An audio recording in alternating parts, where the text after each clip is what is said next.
Lots of buddies here. Two people's audio is still syncing up. Probably a lot of people don't even hear me yet. See a lot of connecting to audio.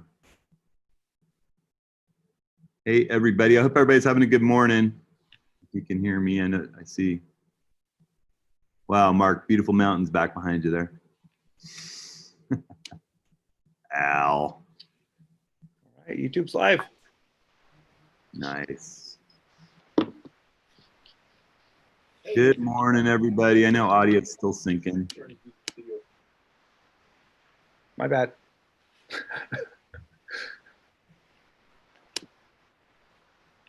For those that can hear me, I'm playing around with a new kind of switcher that lets me use my camera instead of a webcam. So if my audio is off, I apologize. I'm still sort of tweaking with it a little bit. All right. Well, I think everybody's audio is probably synced up. Oh, hey, there's Ken. Lots of friends. So if you haven't been in one of these before, I think most of you have. We leave everybody muted except for Woody and Rick and Darren and I. Rick, my good friend Rick LePage, is in. Hey, everybody. And Woody's here in Portland. He kind of reads questions and moderates. Rick and I take a bunch of questions. Darren is monitoring the YouTube live stream so that he can kind of give us feedback about what's going on there. Woody, do you want to talk about submitting questions and all that kind of stuff for a sec? Yeah, so each week we ask, first of all, this is super participatory. So if you have a question, type it in the comments, whatever, we'll try to get to it. There's no promises that we can get to all the comments. That's why Darren's monitoring YouTube. It's hard to answer questions live. So what we do is ask you to go to hudsonhenry.com/office hours and submit your questions in advance or during real time if you want. Some people do submit during the show. And we try to get to them all. If we don't get to them, we apologize. A copy of this is posted afterwards on YouTube and on Hudson's blog, so you can go back and watch from the beginning again if you so choose. And we've got some fun stuff coming up for the next couple weeks, and I'll let Hudson and Rick talk about that a little bit. But today we're talking about panoramics. Yeah, so we'll talk a fair bit today about panoramas. There were a lot of great questions submitted when you guys signed up for panoramas. But before we do it, we just want to kind of highlight a couple things coming up. We'll remind people at the end in case people sign on late. But we're going to take a couple of weeks off here, and we want you guys to submit images for a photo contest. And I'll let Rick talk about that in a second. And before we talk about the photo contest and give you the details on that, I just wanted to, there were a bunch of questions from people that I've kind of teased this lightweight tripod that I've been playing around with and having a lot of fun. It gets to eye level. It's got a built-in leveling adapter, 15-degree leveling adapter, and it's a pan and tilt head, so it performs a lot like a fluid head. You don't have the fluid for smooth video motions and buffering a flop if you had a flop. You can get your long lens balanced on here so that it won't flop if you're careful. And it has a lot of the advantages of the fluid head. You just lose that ability to do smooth video motions, but the whole thing weighs less than 4 pounds. And I'm really quite blown away at the quality. It's made by Leo Photo, the legs. And then the head is a Acratech panoramic head, which is fitting because we're gonna be talking about panoramics today. And I'm cutting the video on it. It's either gonna come out for ATS this week or next week.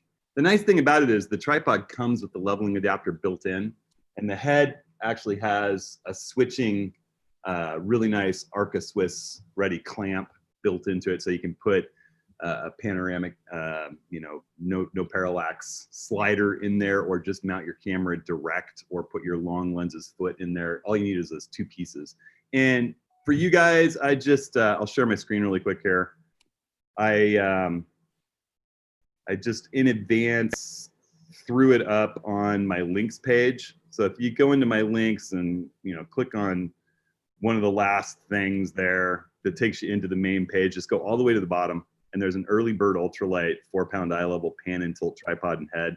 Those are the 2 pieces that you would need. It's not the cheapest thing on earth, but it weighs less than 4 pounds, gets to eye level, has the leveling adapter, and a crazy nice pan tilt head that's also awesome for panoramas. It has some really sweet panorama things too. So just stay tuned. I'll show you how all that works. The one caveat is because of the pandemic, Acrotech has gotten a little behind with their anodizing. They send their parts out for anodizing. Everything's made in the USA. They're really nice people. I've been on the web a lot with them lately.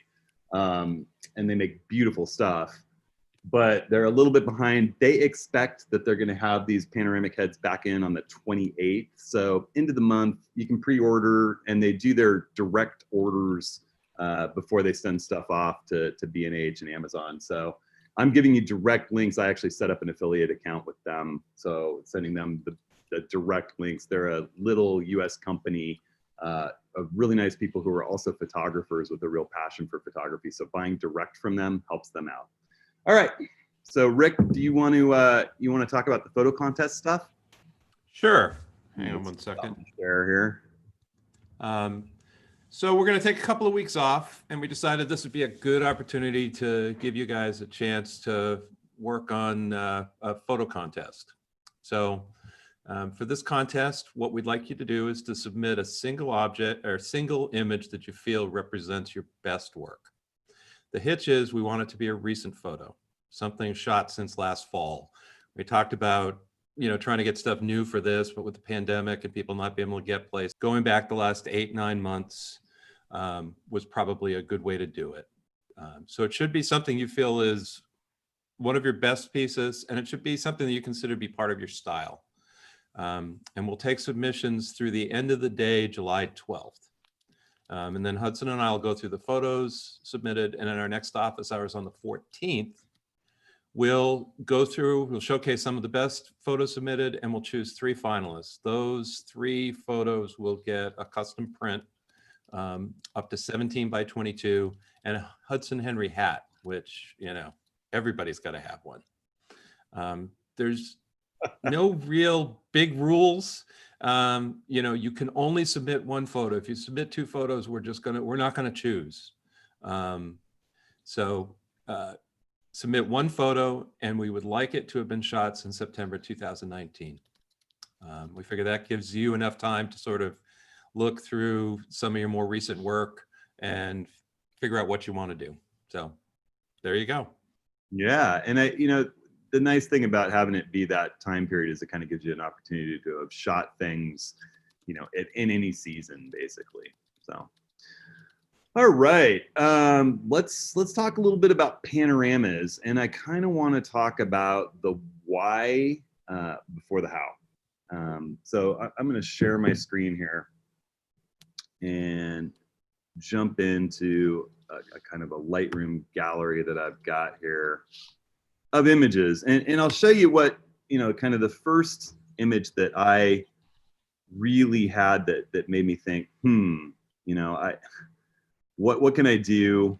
It was sort of my impetus for doing panoramas was this particular image. I really was into shooting a lot of 35mm film. This is, my gosh, a long time ago. If you know the Portland, Oregon skyline, it's changed significantly since this photograph was taken. And this was taken with a medium format camera. I got a Mamiya, and I was messing around with 645 format. And I really, at that point, couldn't afford a wide angle lens for medium format. So I had kind of a normal lens. It was 80mm, about the equivalent of a 40mm on full frame. And, this was my shot across the water from the East Bank. And I really wanted to get more of the skyline. And, I'm going to apologize for quality, but here's a historic shot of Portland with many fewer buildings than it has now. This is 3 frames taken overlapped and then blended in an early version of Photoshop that had no automatic blending. And, it's film, the color's not perfect, whatnot. But I realized really quickly, wow, this thing prints much bigger than a single frame of even medium format film. And it lets me take wider angles, and it doesn't have some of the negative things that if you do shoot a wide angle scene of this skyline, here, for example, is a shot from 2011, it looks like, that is taken at, I think, 17mm. 17mm. If I zoom into this shot, that's your level of detail with a single wide angle shot. Everything's pretty small and across the water. if instead you go in there and you shoot it at 50 millimeters in vertical overlapping frames, you know, now granted, this is a little later shot. This is 2017. You're seeing there's more buildings now, but you zoom in on this one and wow, you know, the print capability of this is just so much more impressive, or displaying on a big screen. Plus, just the ability to compress distance, you know, to have a larger view of the same thing, but still get the same breadth that you get with a wide angle lens. And I started, you know, the minute I got into digital photography, I was on a trip through the Arctic National Wildlife Refuge. I did a 2-week unsupported traverse of the Brooks Range with 2 friends. And I carried both a Nikon D200 and an old Nikon film camera, an FM3A, on this trip. And I started shooting panos, you know, out in the landscape. And this view, it's at 125 millimeters, but it's this big wide angle view of this section of the Brooks Range that we crossed. And to compress those tundra hills and the rocks that are in the distance and bring it all together, you know, it's just a different view of the world. And then, you know, I just started getting more and more passionate about panoramas because it let me do more with a more limited set of lenses, and also in a different way than other people were doing. You know, there was a photo that I kept passing back when I was an attorney still, in a Portland downtown gallery, the Joseph, I can't remember the last name, gallery on Yamhill Street. And there was this beautiful photo of this tree that said the Portland Japanese Garden. And it was the only one I'd ever seen at that time. I think this is back in like 2003 or 4. And so I went to the garden and found this tree and started shooting it. And this one year in 2008 was just perfect. It's the best year I've ever seen. It was beautiful. And I got there, and this morning there's no one in the garden, and that'll never happen again, sadly. And it was an overcast, like light overcast day with some light filtering through the clouds, backlighting this tree. And I set up vertical. I think I was shooting APS-C. Let's look at my shot data here. Yeah, it was 20 millimeters, but I think it was on APS-C. I think that was my ultra wide for, no, I don't know. I think it was APS-C. I think it was my D200. And I set up vertical, and I shot this in 8 overlapping frames. And you had to have the nodal point right in this particular image because the tree branches come down so close to you. I mean, this is a tiny tree that you're basically underneath. This bush is so close, and this is out at infinity. So to not have parallax and have it work, you really have to have your pano technique kind of down. And then I started thinking about, you know, this I could reproduce really large, print big. I, you know, put it on a bunch of walls in different law firms around town and things. And then, you know, I just started realizing, hey, you know, if I'm in a beautiful scene like this shot of Lago Torre, I could easily photograph this with a 20 millimeter lens, but by photographing it with, let's see, what did I shoot this with? Well, 24 millimeter. I could have shot this with a 14 millimeter lens. The mountain would have looked way more distant. It would have been smaller in the distance with a wider angle lens. So using 24 and overlapping, I get a much larger printable image. Plus I do some compression and bring those mountains closer in to the foreground rocks and the lake and the ice. And this is up on the wall big on one. I think it's printed 8 feet wide on the wall down one. Looks fantastic. You know, so I started thinking, well, you know, why not do more panoramas when I'm someplace beautiful and I just want a bigger potential print? So, you know, this one is another where it's actually, I think it's like 3 rows of 3 images or something in a grid. So there's 9 frames shot overlapping. You know, this is another one. I did a project for this off-road truck accessory company, actually a conglomerate of off-road truck accessory companies. Lund is this big company that owns a whole bunch of others. And we took a bunch of trucks and a pressure washer out into the Alvord Desert and did some work out there to create artwork that they could print this size at the SEMA show in Las Vegas, the biggest auto show, trade show. You know, and this was printed, gosh, I think it was 100 feet wide. Yeah, it was. And you can literally walk up to it and there's no pixelation. People were astounded when they were walking through their booth, they said. It was so wide, Hudson, that our photographer couldn't shoot it like he couldn't get back far enough to see Get the whole thing. get a good shot of it. Yeah, this is the best. Yeah, I wasn't there to photograph it. Was I in Denali when this happened or something? I don't know, or something. But it wound up, you know, this particular image, along with several others that I did for them, I mean, we were shooting it for this purpose. So instead of using, you know, a 14mm lens to get this shot and cropping, I shot it with like a 75mm lens and did it in 60 overlapping frames at 36 megapixels each, and then blended it. You know, it's like walk away from the computer and go have dinner and come back. Here's another just beautiful night at Mount Saint Michel in Normandy. And I took the shot single frame, but then I thought, you know, I'd like to make the monastery a little bit bigger and get this printable larger. So I took it in 4 overlapping vertical frames.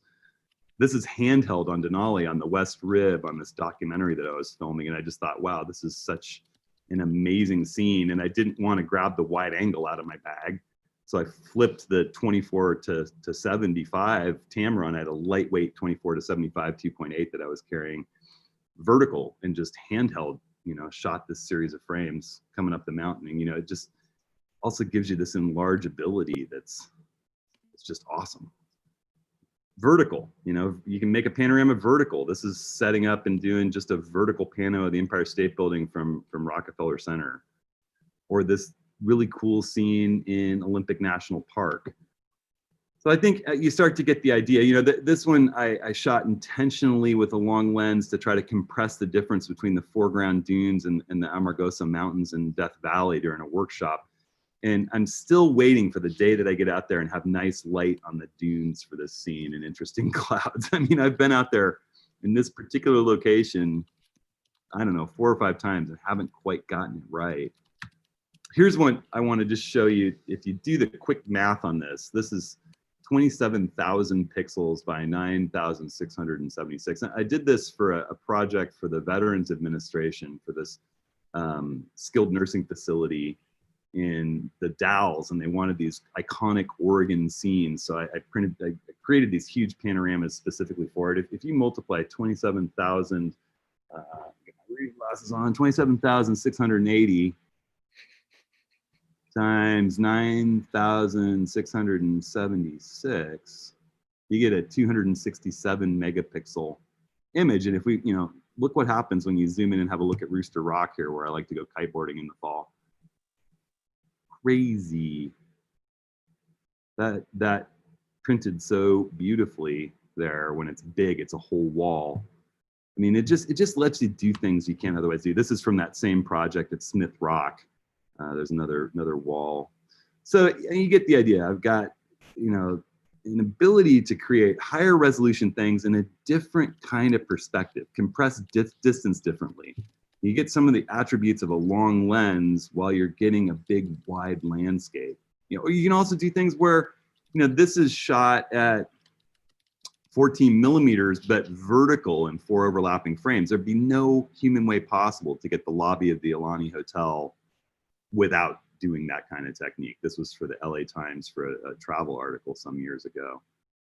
Or, you know, standing at the top of Mount St. Helens and looking out over the crater rim. And this is another example where you have to have your nodal rail and get the no parallax point dialed in, because the edge is so close to you that you're never going to get it, you know, to register correctly unless you have that no parallax point. Here's another one.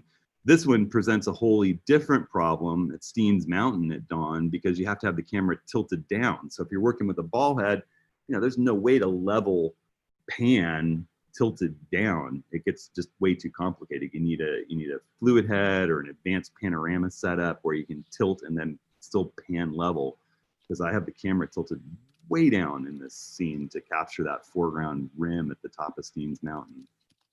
You know, you can use this style thing, or you can just use, if you don't have close subjects, you can just use the fluid head or a pan and tilt head by themselves. Panoramas let you capture the entire 360 degrees. I mean, you see real estate agents do it all the time, but you can do it in landscape imagery too. You know, here, this little spot at Toliak Point in Olympic National Park is the same as this little spot. It's a 360 degree view of what it's like to stand out on this little island of rock at low tide.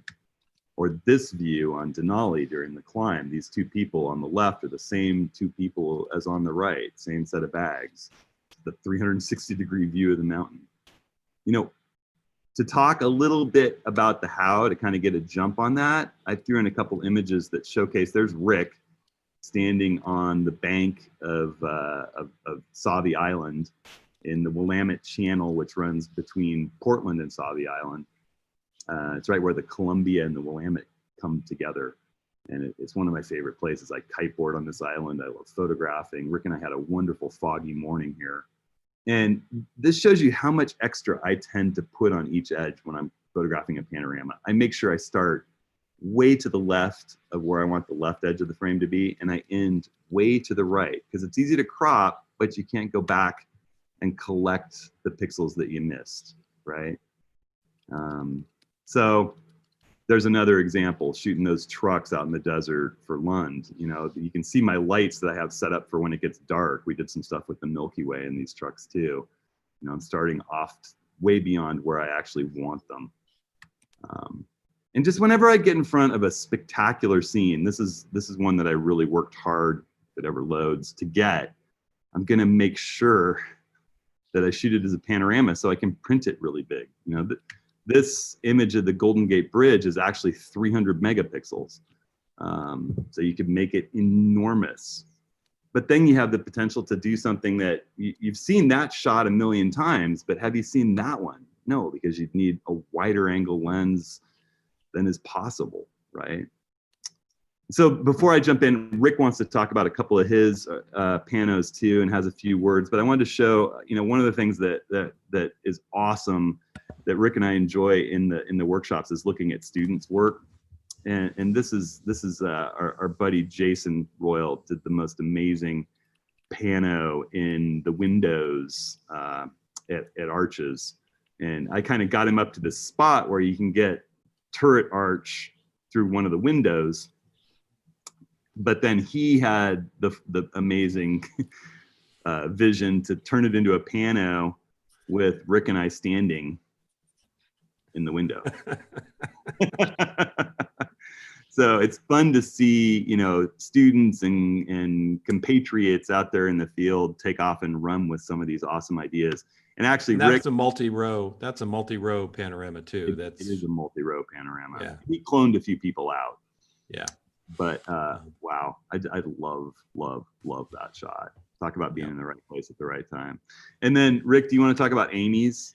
So Amy Perlmutter, who is someone we know through the On One community, has been doing these amazing panoramic macro shots. Amazing. And this one is actually composed of 1,000 images. Mm-hmm. It's called Steel Blue Morpho. Her work is stunningly beautiful, and to listen to her talk about it, it's painstaking. She just showed one that was actually 8,000 images. It was. This is beautiful too. It is absolutely beautiful. We've printed that one large, and it's a gorgeous shot. So I mean, it's not just big landscapes and things like that when you want to shoot panos. No. And this image was so fun to print. It was just ludicrous looking. Yeah. Came off the printer bigger. Yeah. We had a photo contest in the critiques that we do every month in On One Plus, and she won the first place, obviously, with this image. All right, Rick, you just roll. Okay, so this was from our Death Valley workshop last year. This is a multi-row pano shot with my Zeiss 55-1.8 lens, which is one of my favorite lenses to shoot with. We don't need to stop too much. I just wanted to sort of show sort of the breadth and depth of some of the stuff. Well, you know, the funny thing is, for anyone who's been here, and a lot of photographers have, you know, this is the first time I've been to Zabriskie Point so many times and never have beautiful clouds and light at the same time. And there was a moment where we have both on this last workshop that we did. And those little people walking up the pathway to the top of the little hill down there. Yeah. I mean, it was a special morning, and if you turn around, there's literally like 200 people behind us. Yeah, grousing about where we were. But we were there first. We got there long before Blue Hour, our whole workshop. You know, we had 10 people on that spot. So the other thing I'd say is that the mountains and Telegraph Peak back here are closer for you having used that normal range lens. If you shoot this with a wide angle in a single frame, you get that wide angle effect where these mountains look really small and distant. Yeah. And so, yeah, it's a different view. So I've only been shooting Panos for probably about 6 or 7 years, not long after I met Hudson. And I lived for a while in this high-rise tower down in South Waterfront area of Portland. And Hudson just got me going about doing Panos. So I would go out on the balcony on these just beautiful nights and just shoot Panos. Most of these are with wide angles. So this one was just a gorgeous little sunset. Why don't you head to the next one? I also, got some just wonderful, wonderful blue hour shots. And this was actually, I was still shooting vertical. So this one is 3 vertical frames with a 24-70 lens. What you mean horizontal? Horizontal, yes, I'm sorry. Horizontal. But I mean, it's like you can actually see, you can't see any real details, but you can see the people in some of these buildings over there. And it's just, I mean, doing this sort of stuff just got me sucked into the whole Pano scene. This is up on Larch Mountain, which is where Hudson and I met. This is an iPhone shot. This is three scenes just sort of spliced together, handheld. Yeah. I mean, again, the cameras we have today are so amazing that, you can do, if you set yourself up right and you take, I mean, there are probably, I want to say 5 shots that I used in this altogether, not 3. But the composition that I wanted was this one, and because I took so many shots, I was able to sort of get that. Next one. I remember that night. It was beautiful. That was a beautiful night. So this is not a great image by any stretch, but this is a 3-shot Pano taken with my Mavic Pro drone. I got it up there and I couldn't get what I wanted, so I got the gimbal to turn the axis vertical, and I took 3 shots and then just sort of stitched it together. Sweet. That's super cool. Yeah. I love this one. This one is one I took last fall. This one is a shot with my Canon 16-35 on a tripod. It was a beautiful fall afternoon. This one is 4 shots stitched together. I just love what you can get. And if you start thinking about composition when you're shooting these, like what you want your composition to be, sometimes I'll actually take a test shot just to sort of see what I want, with a single shot, to sort of see what am I looking for in the landscape, and then I work to choose which lens will work with that. So yeah, and you need to work your way into a panorama scene the same way you would any other, figuring out where your position is, what you want in the frame, what you don't want in the frame. It's always a bit of a surprise what it's actually gonna look like when you get the whole thing assembled. But you were so careful here to make sure that you were far enough off to the left to not clip that shadow, and that none of these bales are overlapping each other. And you've got this just fabulous line of these bales taking us into the frame. You're grounded, but it's beautiful. I love it. Yeah, thanks. And this one is Hudson and I were at Oxbow Bend in the Tetons last fall on this just gorgeous morning. This is taken like 9 o'clock in the morning. But the river was just so smooth, like glass. And this is actually a 13 image Pano, shot again with my 24-70. I mean, I use my 24-70 quite a bit, and I also use my 55.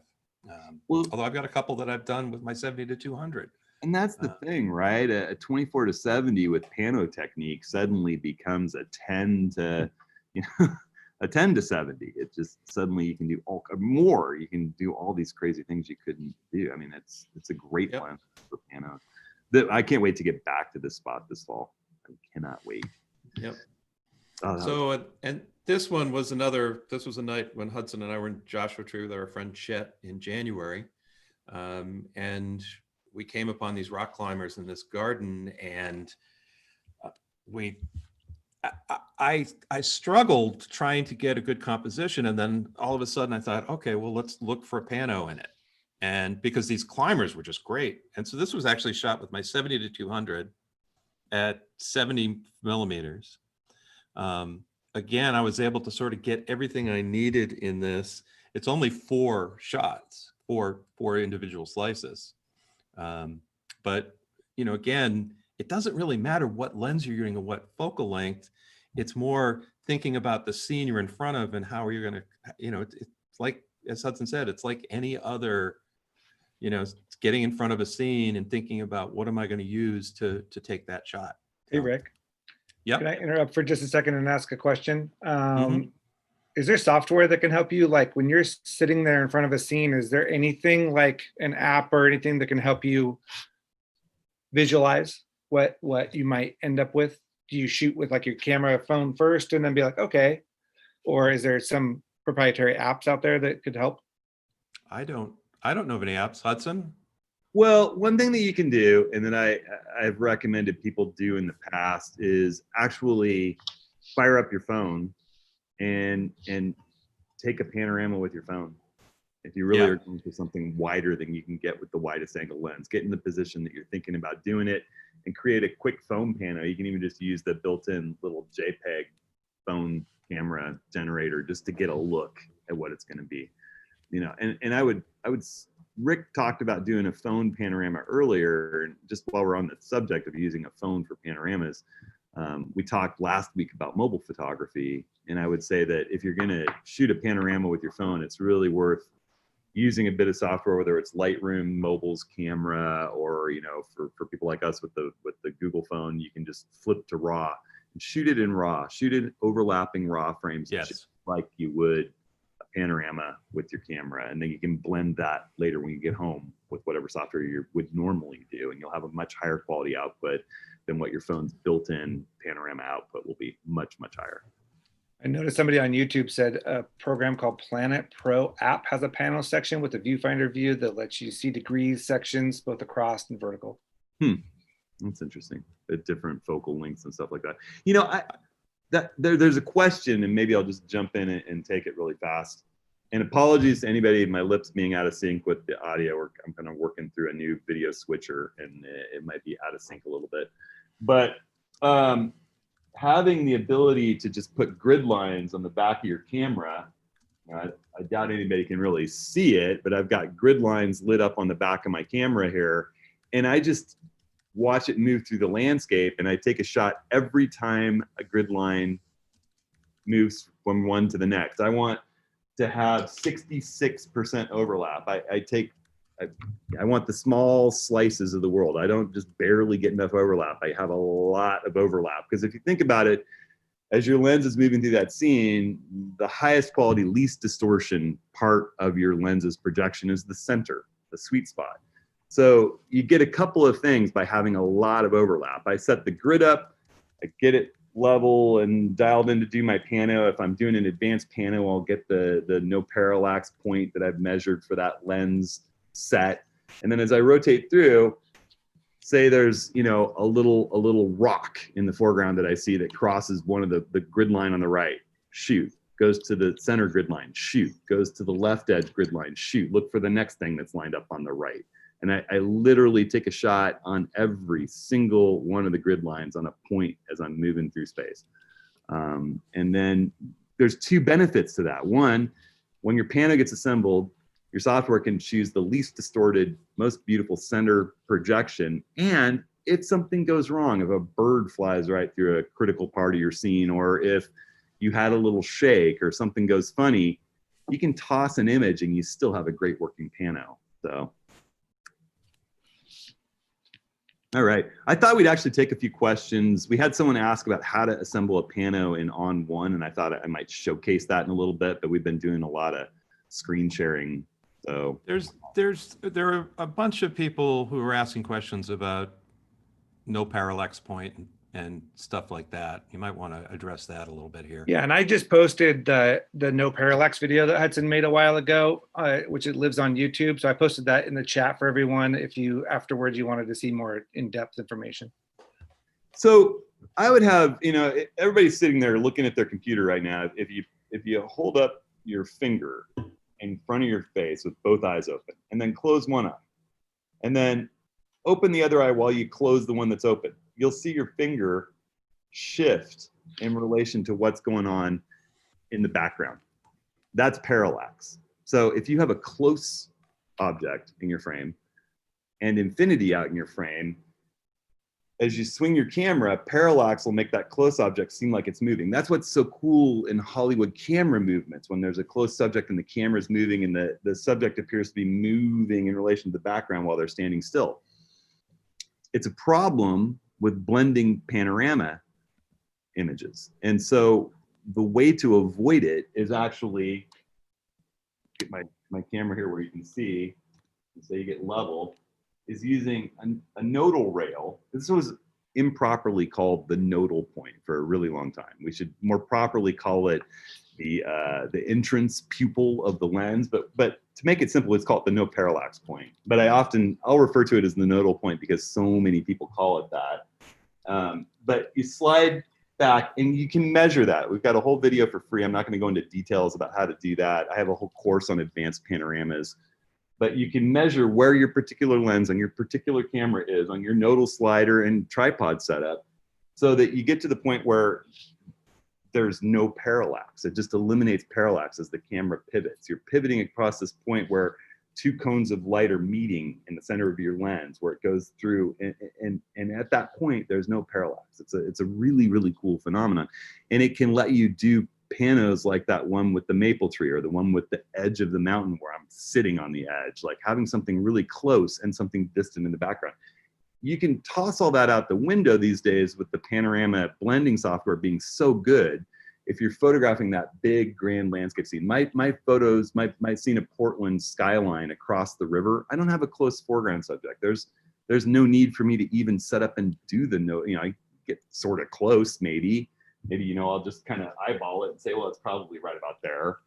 But when I'm doing something where there is a close subject, then absolutely I want to get over that nodal point on my lens. So that's what it's all about. We have a free video download on how to find that for each and every lens. When you get a new camera body, you need to remeasure and make sure that things haven't changed. You get a new lens, just measure it. And I keep a little Google doc with all of my lenses and what their measurement on my slider is, so that I can just, when I'm out in the field, I want to do a pano with this lens, I keep it so that it's available, offline in case I'm somewhere where I don't have internet connection, and I can just pull it up and look at any time. The other thing that's really neat, actually, Charlie, is Charlie in here? I don't know for sure, but Charlie Johnson, one of my workshop buddies and just buddy in general over this past couple of years, pointed out that there was, just the pain in the butt of the fact that the nodal rails for different sized cameras now, mirrorless versus DSLR, some have no flange at all, but super short flange distance between the back of the lens and the camera. And with the DSLR, you get the big mirror box, or maybe you're using an adapter. It can be complicated to get a nodal rail that can get far enough back for some lenses, but that doesn't put your wide angle lens behind it where it actually sticks out into the frame. So I worked with Kirk Enterprise Solutions to design this adjustable one. So for a different lens, you can set where your camera is mounted on that nodal rail and mark that too, and then find the nodal point once that's set. So it's really, really cool. You can slide this thing forward and back to get the nodal rail out of your way while you're doing panos. So it's fun to kind of push the technology forward and make it even easier to do stuff like that. And we should say that you don't have to have all of this equipment to do good panoramas. Nope. I mean, you can do them handheld. You just need to think about positioning and that sort of stuff. Yeah. One of the questions is tips for handheld panos, but we can also talk about some other stuff too. So do you have any tips for handholding since you brought it up? we talk quite a bit about that in the course. I have a whole section on handheld panos, but I mean, the basic premise for panoramas is that, definitely want to shoot in RAW because you're trying to make a really high quality image and you want the most flexibility in post possible. You want to be in manual mode, no auto ISO. White balance isn't as big of an issue if you're an auto white balance shooter. You're going to be able to sync those up in post, but make sure that you tweak the white balance a little bit because one image might be white balanced differently than another as your camera sweeps through the scene on auto white balance. If you tweak a slider a little bit as you're editing that keyframe and then synchronize all of your edits so that nothing is different at all, you're basically wanting to shoot each frame identically so that they'll blend perfectly. No polarizing filters for panoramas because they differentially polarize in one part of the scene than the other, and it'll make it really look weird. You'll often have like a really blue contrasty sky in one part of your scene and a blah blue sky in another part of the scene. It's just better to take the blah blue sky and post-process it. Handheld, good form. I did a video recently on hand holding technique, just keeping your elbows in, good form, pivot, without moving any more than you have to through the scene. And I use the grid in my camera, whether I'm on the tripod or whether I'm handheld, but having the level active in your viewfinder. That's one of the great things with mirrorless is that the level is such a beautiful kind of airplane pilot-like display with a green line and a bubble. And so you can kind of try to stay level and use those grid lines to stay level in the landscape. And then you use the grid lines to get your overlap. I'm shooting every time one of those lines crosses a prominent feature in the landscape. It's going to be harder to do multi-row or do anything that's complex where you've got a close subject. It's fine for things where everything's out a little ways away from you. You mentioned contrast edge to edge. Is there something that can help that in camera? You said to do it in post, but yeah. Well, that's more of it's really hard to correct a polarized sky versus a clear sky. I mean, non-polarized sky. That's a tough one. If you have part of the scene that's more high contrast than another part of the scene, shadowy part of the scene, bright part of the scene, it's just going to be differential post-processing. But in this day and age, I mean, you have a button to push in Lightroom to do blend HDR panorama. You can shoot bam, bam, bam, by 3 frames, or 1 frame on the meter and 1 frame 3-stop underexposed, and capture panorama images in HDR at the same time. So you're making a set of HDR images for each frame and move through your scene that way, and then just plug them in and the software will do the HDR at the same time as it blends the panorama. It's crazy. Do you do many HDR panoramas? I'll show you one that I did that was just a bear to get processed, especially since I didn't have the powerful PC I have right now, is this one. That is an HDR pano. This was very, very bright. This was very, very dark. And so I think this was maybe 120 frames. It was like a 30 frame panorama with 3 frames for each shot, 3 stops apart on the meter, 3 stops over, 3 stops under. And it was before Lightroom or ON1 did automatic HDR. So I did the same base. I took each set, merged them to HDR with the same settings, and then took the resultant images, raw processed them, got them all synced up, and then blended that 30 frame HDR pano. But now the software will do that all for you automatically. Somebody asked, crazy. what's the most photos that you're able to combine? Amy Perlmutter did 8,000, right? Yeah. So that's a lot of it's your how much processing power you've got in your computer. It'll take a while. Yeah, I have an i9 9900 in my new PC back there, and 64 gigs of RAM and very, very fast hard drive, M2 hard drive. And still a giant pano is, you know, go grab a cup of coffee and come back. If you're doing a big HDR pano with 120, 46 megapixel frames, it's going to take time. It's not the hour and a half it would have been on my old Mac Pro trash can, but, you know, we're still talking probably 15, 20 minutes. So we had one question about doing perspective correction in Panos. Do you do any of that? One of the great things about panoramas is the need to do less of that. And the trick to it is this. So, you know, another thing I didn't show you, let me jump back in and share my screen one more time.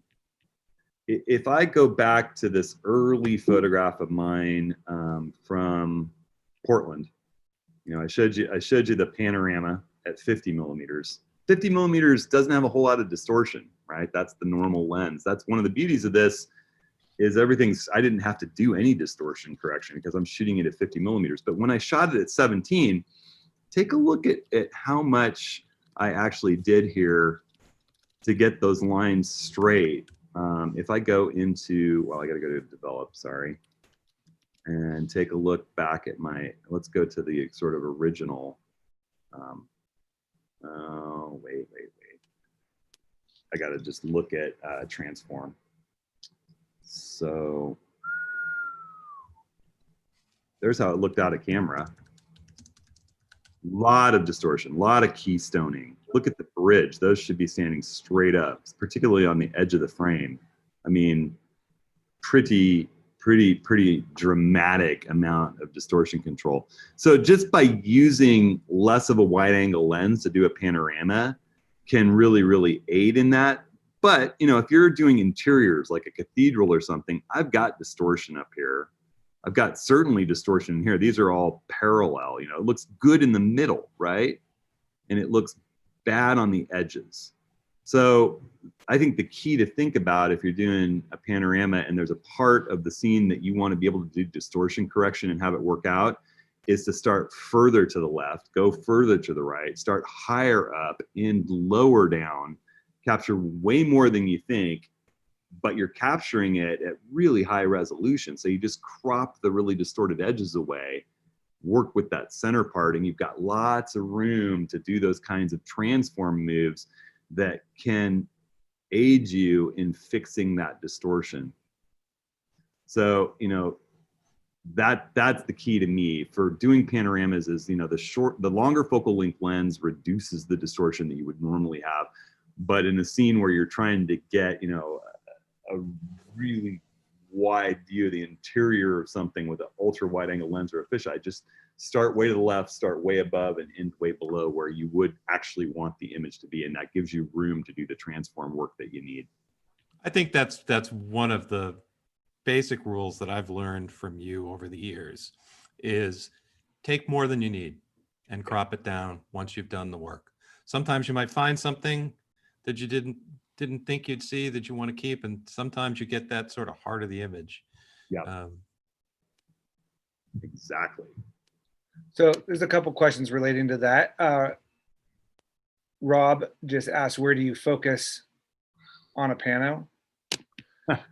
And also Jim asked on the questions, he's been practicing and he's trying to figure out why the center is never where he wanted it.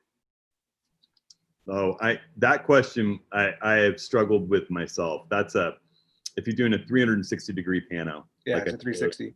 In the beginning, the software will not automatically pick the left edge and right edge that you care about. And I've actually come to the point where what I'll do is use, you know, whether you're in On1, whether you're in Photoshop, I use Photoshop for that. I'll assemble the panorama in whatever software you use to assemble the panoramas, and then open it in Photoshop is my favorite for doing this. And I'll sort of take a slice out of it that'll keep it from being a 360. And then I do it right on the edge where I want an edge to be. And then I make it re-blend the thing. And then I kind of put it back together just piece by piece that way. It sounds, it's It's tough. It is not the easiest thing, but you can do it. You can just sort of slice it and put it back together and do a little photo merge to force it. I don't know. PT GUI might actually have a way to delineate where the left and right edges are. I'm gonna have to check that out. PT GUI is a way less intuitive, more kind of line-driven piece of software that does a really fabulous job doing advanced panorama tasks. You can actually kind of rubber sheet your panorama, would be the term that we used back when I was doing this kind of stuff in college a little bit with maps and correlating things. You can pick a point on one photo that's the same point on another photo and control point it and make it sort of stretch to make things match that you're having trouble with. And you might be able to find it, but I mean, that's a more complicated thing, is getting a 360-degree panorama to look the way you want. Takes a little work in post. And the way I do it is just slice out a piece right on the edge where I want, say, the left edge to start, and leave it left, a good share of it left out, and then pull it around, put it on the right edge, and have it blend into the right, then just piecemeal it. I wish I had a better answer. It's a lot of work. It came up, I think, on YouTube and here. Your thoughts on using PC lenses for panoramas? Any tips for maximizing their use? I find I have not used a PC lens that just doesn't slow me down kind of the way that view cameras slow me down. It's like I make a correction, everything like compositionally changes, or, I find my good friend John Eastcott has this amazing device he invented that just tilts the camera off the lens and does such a beautiful job with any lens. And he designed it in this brilliant way that's easy to use, and everything else I've ever tried is so much more complicated. I'd just rather do focus stacking. So I personally, no, I don't use them. It would be fine too. You just got to find where the nodal point runs through that PC lens and test it out, or no, the no parallax point, and make sure you're set up over that no parallax point when you're doing it. It could get you more in focus, certainly, if you're a good PC lens user. For me, I like moving fast in the landscape, and light and those things are heavy and seem to slow me down working with them. I never got to the point where I could work really quickly with them. I think you guys brought this up, that it maybe doesn't matter, but are there focal lengths that work better or best, and aperture settings?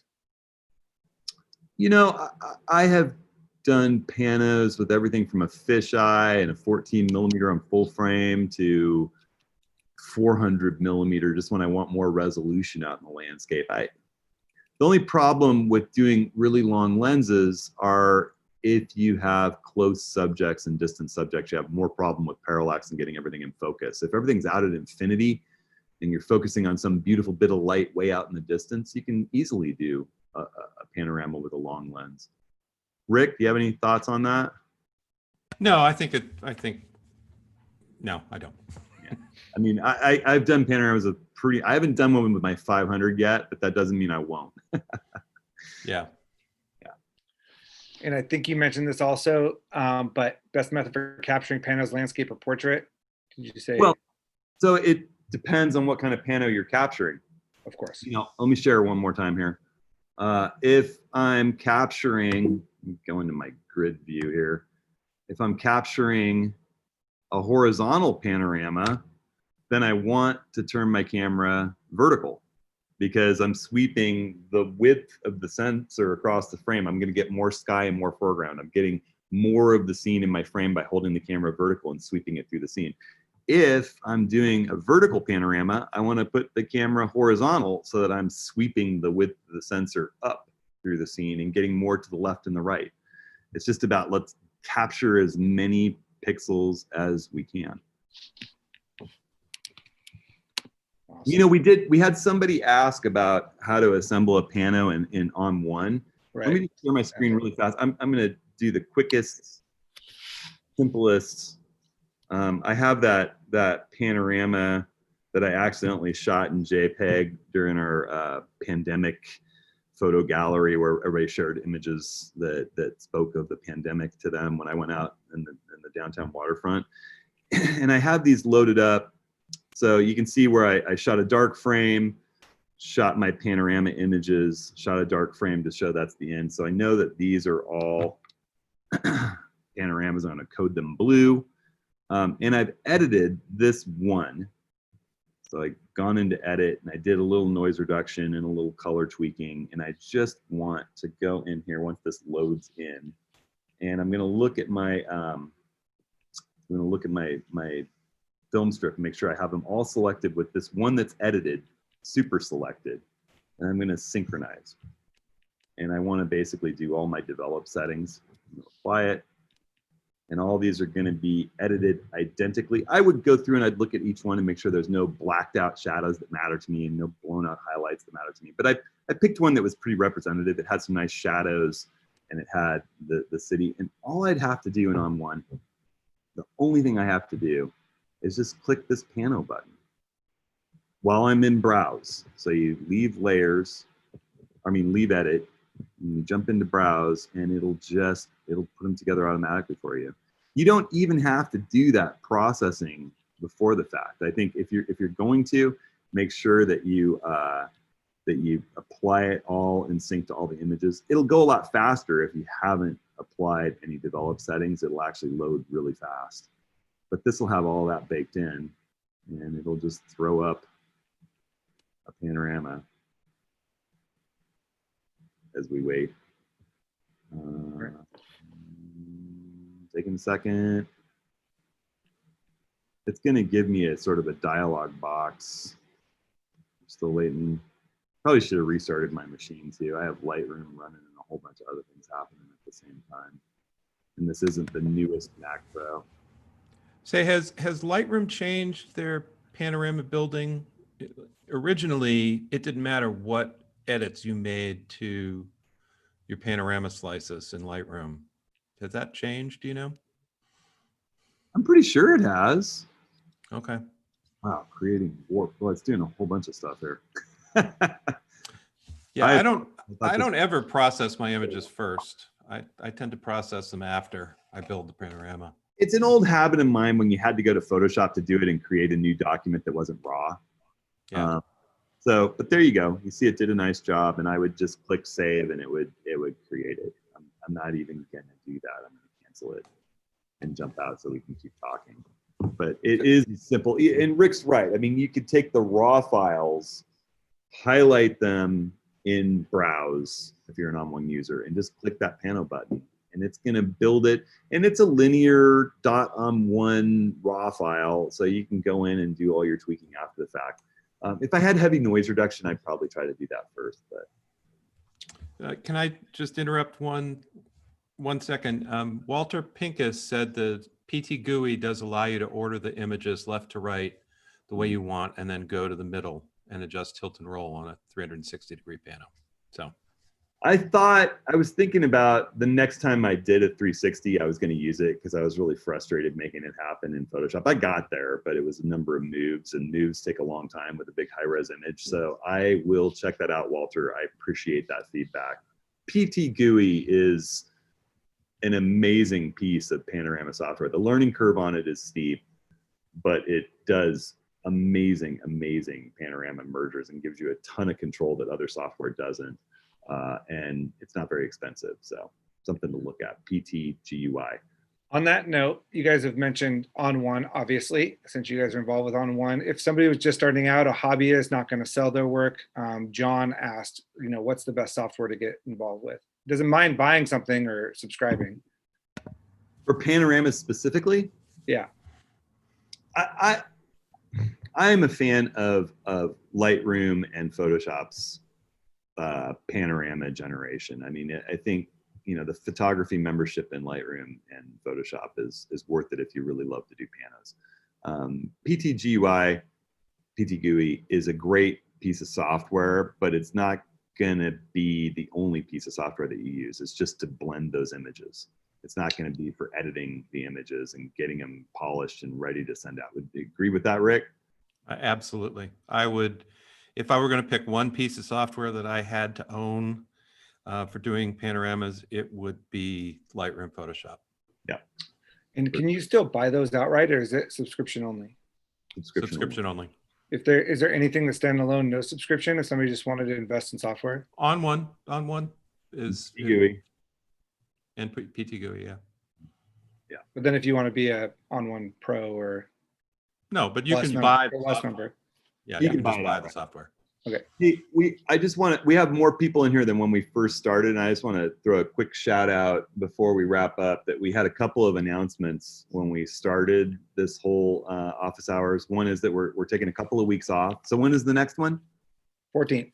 14th of July. I have a big birthday coming up here in the middle, and I'm gonna go do some fun stuff with the kids. And we want you all to go through your last 9 months of images or so and pick one to enter in a photo contest. If you missed the beginning, we talked through all the rules for that. It's 1 image per person. We want a recent image. The prizes are cool. Run back, hit the replay on that, and we can't wait to see them. It'll be the submission gallery will be up by the end of the week, somewhere in there. The other thing is there were some people asking about my ultra lightweight pan and tilt with built-in leveling head 4-pound tripod that gets to eye level, and I put the links to that on my ATS links page at the very bottom, and it's cool. Check it out. So just make sure that people saw that before people start checking out at the end of the hour here. Right, and for the folks on YouTube, it's hudsonhenry.com/office hours is where you're going. You can go now and put in your email and register, and we'll get an email out to you for notification for the contest, or you can just watch the page. Probably Thursday morning is when it should be posted.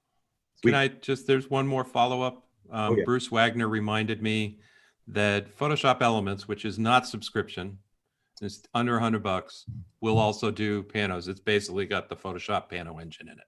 So Thanks, Bruce. Yeah. Awesome. Bruce keeps me honest. So sorry. He's been a great kind of member of the community for a while. Or yeah, I think he comes in via your Photoshop Elements stuff. All right. Well, I think that's our time, everyone. Thanks. Hudson, you have anything else to say before we go? I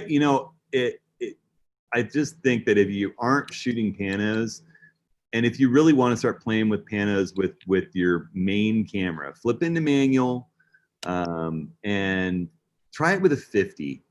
Try it with a 50 in scenes that you would normally use a wide angle. Don't try multi-row. Don't have really close objects. Don't do ones where you have to be tilted way down because it's more complicated. Start with simple and just start seeing how much differently you can capture scenes you've already been used to capturing with a wider angle lens. And also how beautifully they render, whether on a large screen, zoomed in, or printed. It's definitely a way to up your printing game hugely. So thanks so much, everybody, for tuning in. A huge thanks to Rick and to Woody and to Darren for helping out today. And over this next couple of weeks, I hope people come up with some fun images. I know you will.